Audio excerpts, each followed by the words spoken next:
This question is based on mutual inductance. There are two square loops of different side length, and they are placed in a same plane and their centers are coinciding. We just need to find the mutual inductance of this system. So let's draw the figure. Consider these are the two square loops. The bigger one is having side length capital L, smaller one is having side length small l. Now let's assume that current is going on the bigger one, and due to this current there will be some magnetic field linked with this smaller loop. Because of that there will be a magnetic flux which we need to find. Uh, so before that, let's see how to calculate mutual inductance for two coils, which is quite common.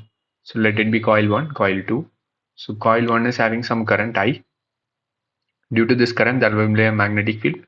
Because of that magnetic field there will be a magnetic flux in the second coil.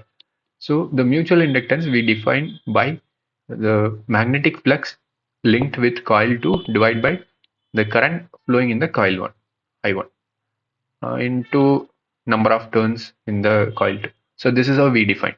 The way around is also possible. So in the same way, if you want to write the magnetic flux, or based on that if you want to write the mutual inductance, it is going to be the magnetic flux due to smaller one divided by the current.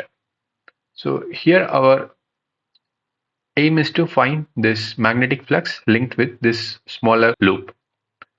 How do you write magnetic flux? It is magnetic field times area.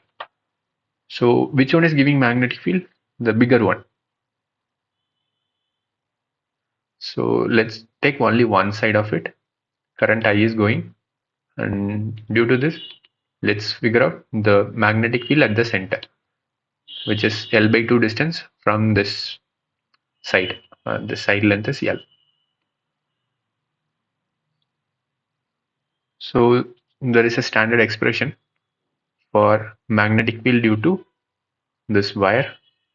If this is theta 1, this is theta 2, then magnetic field is given by mu naught I by 4 pi r into sine theta 1 plus sine theta 2.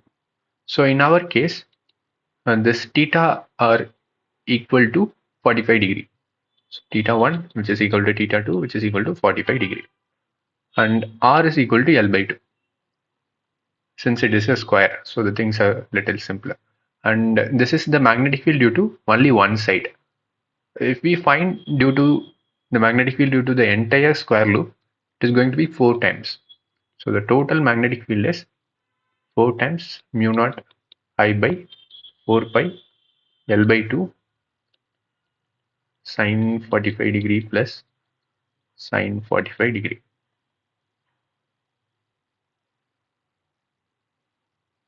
So this is 4 into mu naught. Mu naught is 4 pi into I divided by 4 pi L by 2. Sine 45 is 1 by root 2. So this is 2 into 1 by root 2. This is the magnetic field, total magnetic field. Now we want the magnetic flux. Magnetic flux is magnetic field times area of the smaller loop. So we'll cancel some terms with this 2. No, will not get cancelled. Yeah. So we left with 4 pi into 4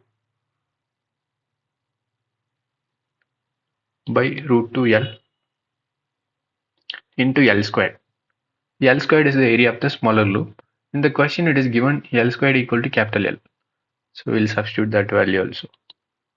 So 4 I into 4 by root 2 L into L. This L will get cancelled. This we can simplify to root 2. So we are getting 8 root 2 I. Okay, this is the magnetic flux due to the smaller one. We want mutual inductance, which means magnetic flux due to smaller one by current. So we get 8 root 2. Oh, sorry, I forgot to put 10 power negative 7 for mu naught. Mu naught equal to 4 pi into 10 power negative 7.